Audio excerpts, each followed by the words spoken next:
Welcome to the RSP Boiler Room. I'm Matt Waldman with the Rookie Scouting Portfolio. This morning we're going to take a look at JT Barrett and a play where, by college standards, he does a good job. By the NFL standard, it's not good enough. And I'm going to give you two reasons why. First, we're going to just take a look at the play. This is a wheel route from a 2x2 receiver, 10 personnel formation. For those of you who don't know what that means, two receivers on each side, 2x2, 10 personnel, meaning one running back, zero tight ends. So what you're going to see here is a wheel route. The running back is going to work outside to the flat and then up the sideline.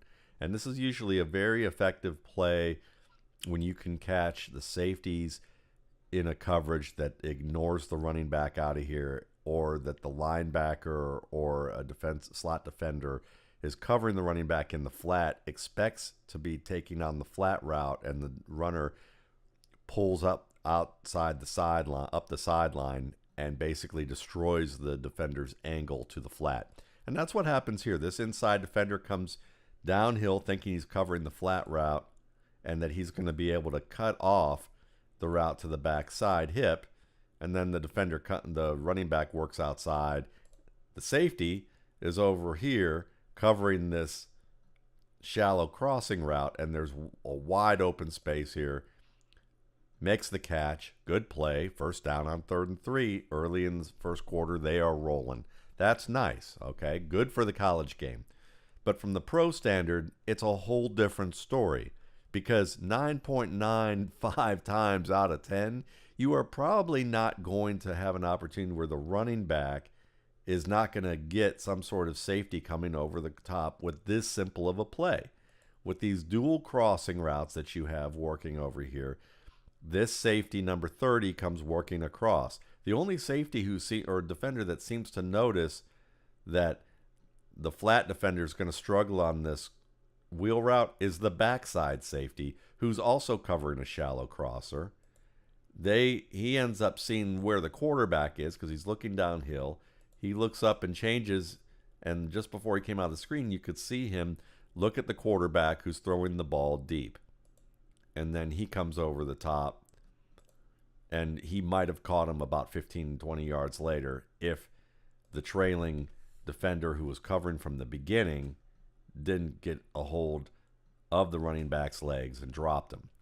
Now, what makes this play, another way that why this play isn't effective from an NFL standard, is the expectation of what an NFL starter should be able to do in terms of throwing the ball accurately.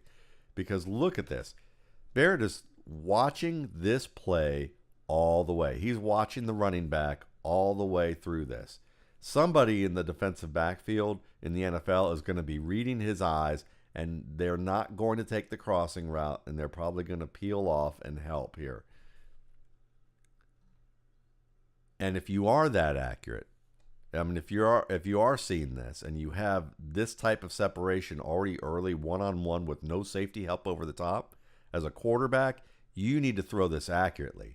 This is accurate for the college game. This is not accurate in the pro game, because when you have 2 to 3 steps of separation, you better fit that thing and lead the receiver downfield so he doesn't have to turn his body to face the coverage trailing him. He should just run under this and continue running, because this should be a touchdown, or at least another 30 or 40 yards down the field before the backside safety comes and catches him. So that's something that's worth noting here, is that, one, very rarely are you going to get this much of an open look unless there's a blown coverage. And number two, when you have a blown coverage like this and a wide open receiver, and you're staring him down the entire way, it better be accurate, or else you're not playing at the NFL standard of a starting quarterback. So this is just one play of Barrett. This is less a judgment on Barrett as it is a judgment on the difference between college quarterbacks and good play for that standard, and NFL quarterbacks and good play for that level of play of football. So I'm going to go finish my breakfast, because obviously it must be too early because I'm kind of stumbling over my words. But I want to thank you again for watching the RSP Boiler Room. You can check out more of these when I'm awake at the RSP Film Room channel and my blog, www.mattwaldmanrsp.com.